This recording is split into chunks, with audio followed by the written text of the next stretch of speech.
yo quiero iniciar el análisis contigo, Tadeo, luego vamos con Ariel.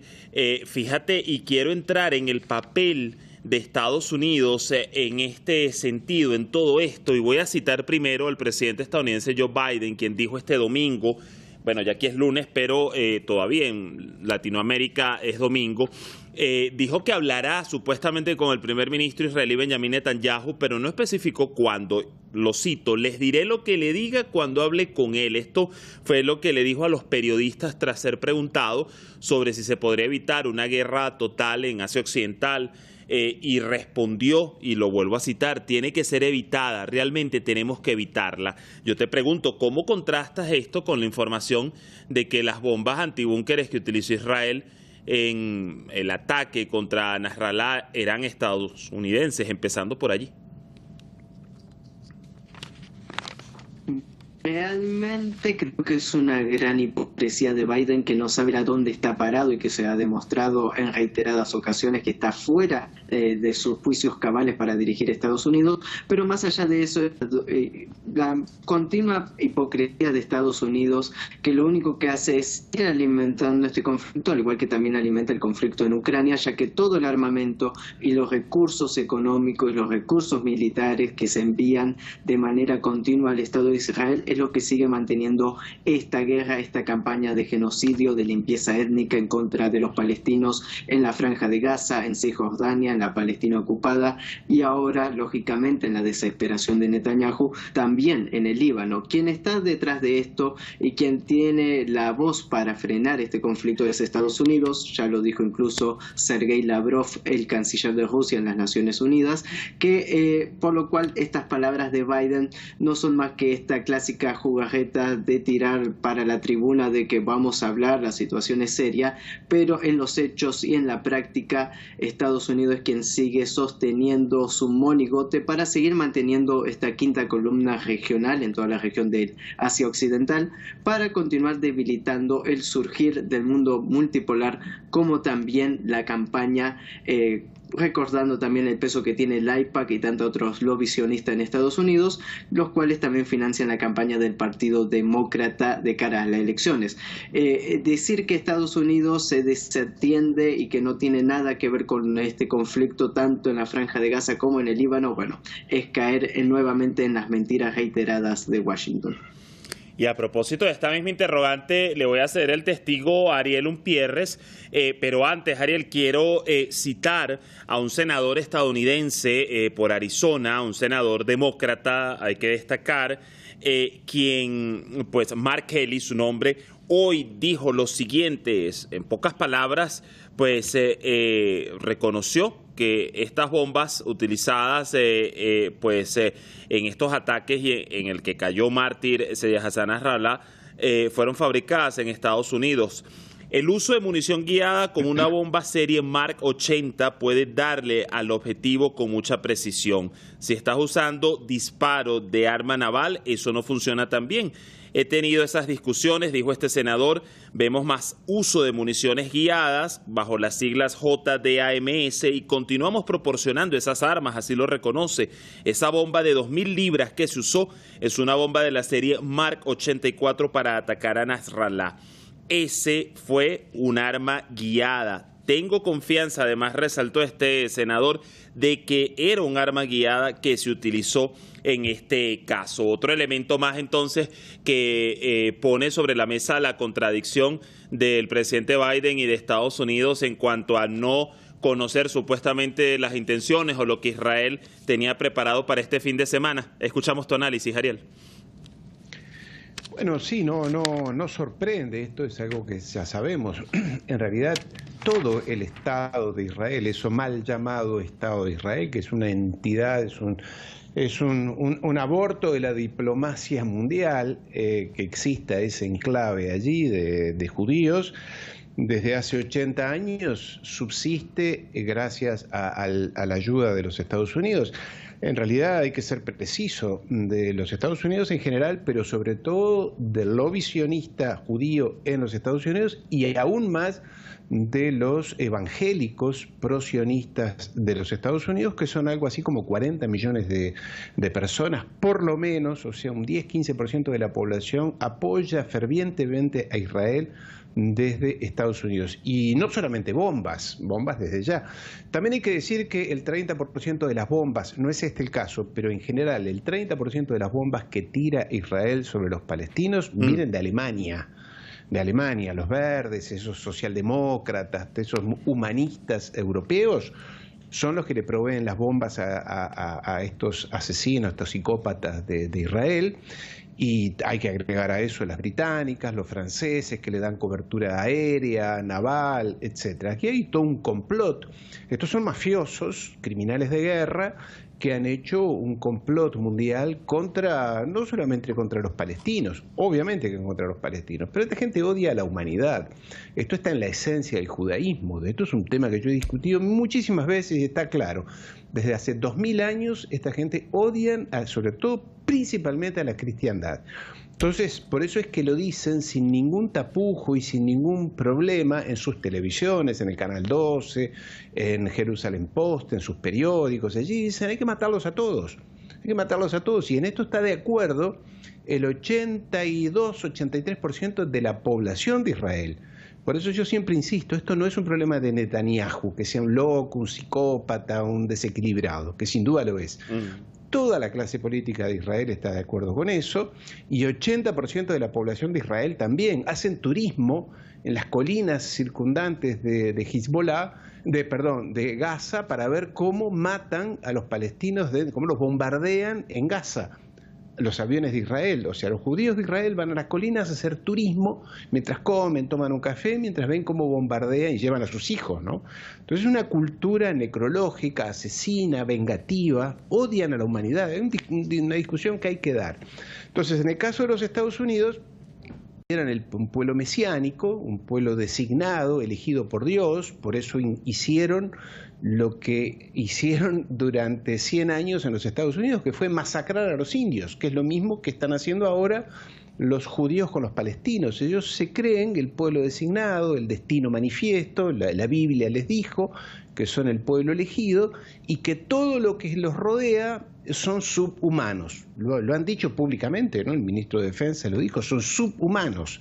Y eso es lo que piensa todo este judaísmo mundial. Piensa eso. No lo confiesan fuera de Israel por una cuestión de relaciones públicas, pero piensan eso en las sinagogas, los sábados, dicen esto y se lo educan a sus hijos. En Israel lo dicen abiertamente y como nadie les va a decir nada, nadie los va a criticar, después por fuera piden que no haya campañas de odio, que no haya campañas antisemitas, en fin, todas estas cosas que ellos arman, ese discurso cínico, engañoso y tramposo. Pero volviendo a los Estados Unidos, que es tu pregunta, sí, claro, pero también para los Estados Unidos este es un gran negocio. Recordemos que la mayoría de los estados de los Estados Unidos tienen 1, 2 o 3 fábricas de armamento. Entonces, el venderle armamento, porque nadie se lo regala, ¿no? Ni a Ucrania ni a Israel no le regalan nada. Esto significa inversiones, significan empleos, significa dinamizar la economía nacional. Parece horrible, pero es así, ellos viven de la muerte de otros. Esa es la esencia de la cultura anglo-sionista a la que nos han acostumbrado, incluso con las películas de Hollywood, por lo menos en los últimos 200 años, ¿no? Totalmente. Totalmente, y ahí está la mayor evidencia, así como también la de la islamofobia que se deja ver en muchas de esas producciones cinematográficas de Hollywood. Ariel, vuelvo a darle el testigo a Tadeo. Y fíjate, Tadeo, a propósito, porque sé que también eres conocedor de la diplomacia rusa y de todos los temas que tienen que ver con Rusia. Y fíjate que me parece interesante también traer al análisis a colación y citar al canciller Lavrov, que justamente este fin de semana comentaba y afirmaba que el asesinato de Seyyed Hassan Nasrallah podría haber tenido como objetivo provocar una guerra entre Estados Unidos e Irán. Y yo te pregunto, profundizando un poco más en estas frases, palabras más, palabras menos, del canciller Lavrov, ¿no? Sobre lo que hay detrás del telón, porque si bien es cierto, y sabemos que siempre Hassan Nasrallah fue un objetivo, fue un blanco para la entidad sionista y por supuesto para Estados Unidos, que recordemos, no podemos pasar por alto, considera a la resistencia de Hezbollah como una agrupación terrorista, pues sí, ya viene un tiempo en lo que es todo lo que ha estado aconteciendo en Asia Occidental y los hechos que se han estado viendo, pues en el que todo pareciera desembocar que efectivamente se quiere ya un enfrentamiento directo entre Washington y Teherán a nivel bélico. Entonces te pregunto sobre esto dicho por el canciller Lavrov y qué tanto sustento puede tener con lo que estamos viendo. Bueno, como siempre hemos estado analizando, estimado Dani, a través de todo este tiempo, el objetivo final de todo esto es Irán. Lo que representa Irán, lo que representa desde su heredad como la antigua Persia, como en la actualidad, como potencia emergente, como un país que no se ha subyugado y no ha dejado torcer el brazo ante los intereses de Estados Unidos en la región, y pese a todas las sanciones y pese a todas las maquinaciones en su contra, ha sabido llevar a cabo una economía creciente, floreciente, fortalecer las fuerzas armadas, el pueblo en armas, capacitar a la sociedad en torno a cuáles son los verdaderos enemigos que hay. Creo que la labor que ha hecho la Revolución Islámica en Irán es innegable, y que el impacto social que esto tiene no únicamente en Irán, sino en toda Asia Occidental, es más que lógico, y por eso los ataques reiterados de Estados Unidos, de la entidad sionista, para cualquiera que levante la cabeza, pues agacharlo. Hemos visto cómo ha logrado subyugar a todas las monarquías del Golfo Pérsico, prácticamente colonias, y el ejemplo de Irán ha hecho que el eje de la resistencia se fortalezca y muchos empiecen a pensar en voz propia, por lo cual lo que dice Lavrov es nada más y nada menos que una interpretación geopolítica correcta de qué es lo que está de fondo en esto: continuar con las campañas de provocaciones para entrar en una guerra abierta contra Irán.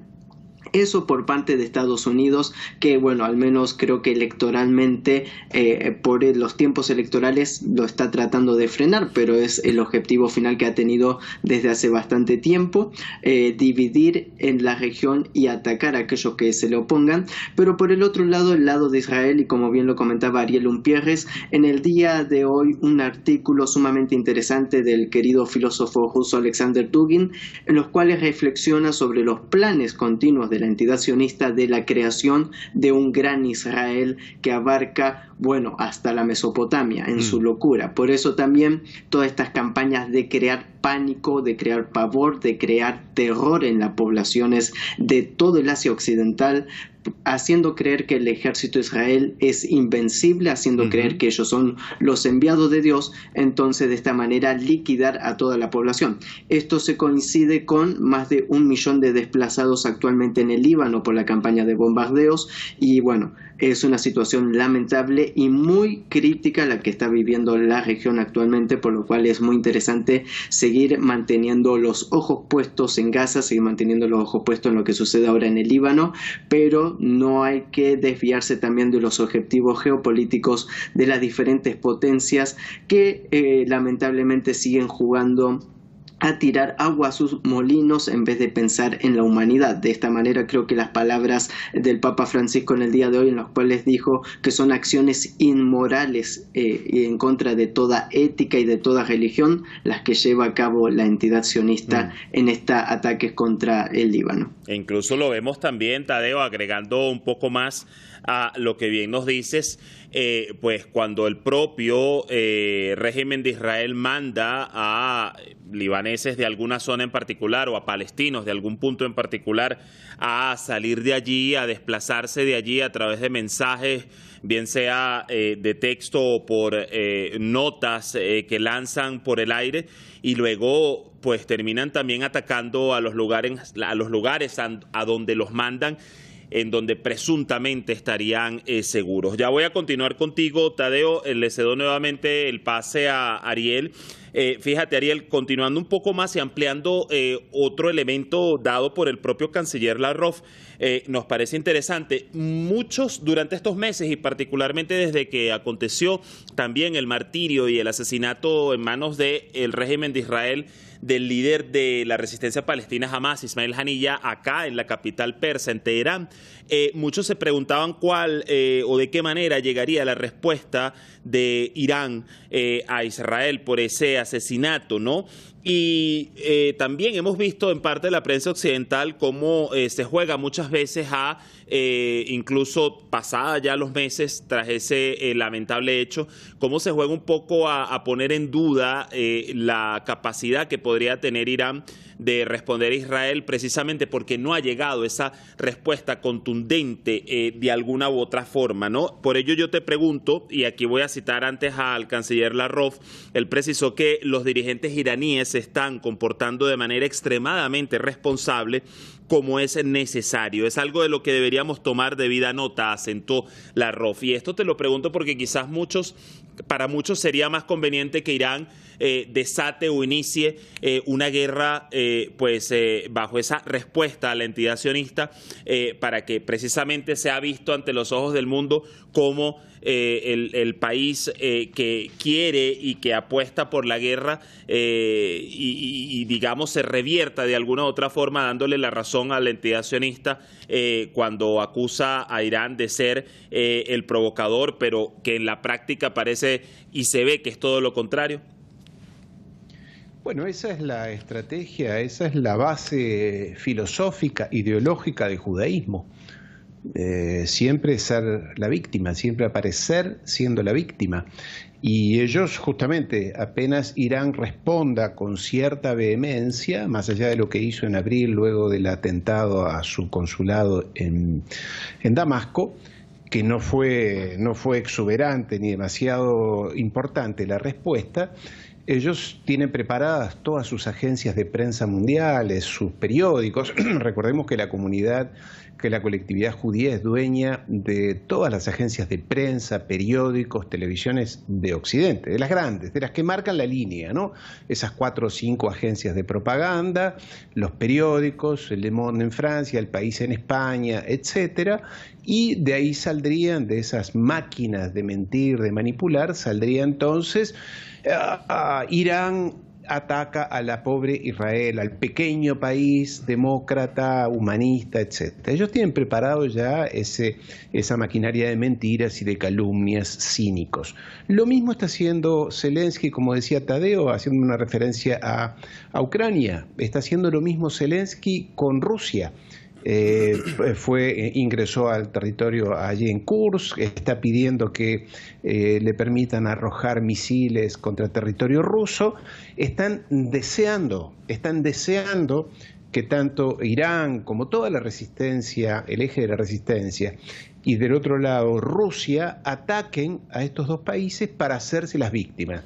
Y esto no es casualidad. Zelensky es judío, Netanyahu es judío, los dos son, en el caso de Zelensky, es nieto de rabino mesiánico. Ellos tienen en su cosmovisión esta cosa de ponerse en el lugar de la víctima y todo es culpa de los otros. Siempre tirar la piedra y esconder la mano. Esto está escrito, lo tienen escrito en la Biblia, además lo leen todos los sábados en sus sinagogas, hacerse la víctima y decir que todo es culpa de los demás. Provocan, insultan, agreden, etc. Y lo dijo Netanyahu el otro día en la tribuna de Naciones Unidas. Dijo, Hezbollah es culpable de todo, asesinatos, matanzas, habló de cientos de norteamericanos matados por Hezbollah, en fin, todos ellos manipulan y como tienen toda esa infraestructura de calumnia y de mentira que son sus agencias de prensa en Occidente, la gente a veces te entra en la duda y cree que tienen razón. Entonces, en este caso sí, obviamente que hay una enorme prudencia, por supuesto que sí. Bueno, los persas están allí manejándose hace más o menos unos 5.000 años, algo de relaciones públicas y de diplomacia sabrán. Hablan de paciencia estratégica. Veremos entonces si es así y del lado ruso lo mismo. En todo caso, ellos ya tienen preparado la batería de agencias para mentir y calumniar apenas ocurra esa respuesta, que yo pienso que en algún momento llegará. Hay que darles la confianza a los líderes tanto iraníes como del eje de la resistencia, como a los rusos. Saben mucho de cómo manejar a todos estos agresores. Bien, cuando son ya las 3:23 de la madrugada, hora local, hora Teherán, continuamos este análisis en vivo desde la señal de Hispan TV, desde Asia Occidental y para el mundo entero, también a través de nuestras redes sociales. Vale la pena destacar para nuestra audiencia que se conecta y que quizás no nos puede sintonizar a través de la pantalla tradicional, pues también lo puede hacer totalmente en vivo a través de nuestro canal de Telegram y nuestro canal de WhatsApp, hispantv.com.